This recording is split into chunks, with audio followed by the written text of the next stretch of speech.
May nagsabi nga pala sa akin na kamusta raw ang ginagawa ko. Hindi ba raw ako nagsasawa or napapagod sa ginagawa ko? Aba, ay syempre hindi tayo mapapagod at magsasawang gawin kung mahal naman natin ang ginagawa natin. At syempre dito tayo nabubuhay at umaasa sa pang-araw-araw na ginagawa ng Panginoon. Ajira! Another day, another dress tutorial story na naman tayo mga mi. Nakating sa inyo ni Marky. Ari nga pala ay part 2 ng convertible dress number 9 na naipost na natin noong March 24, 2025.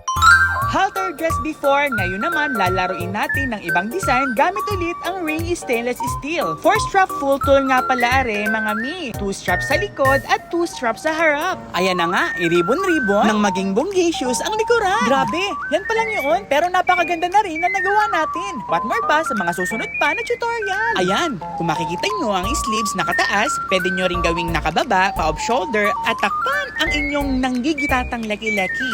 Charis!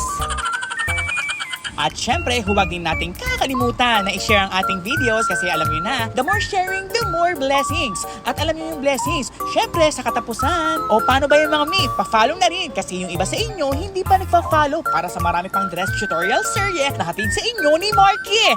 Wow!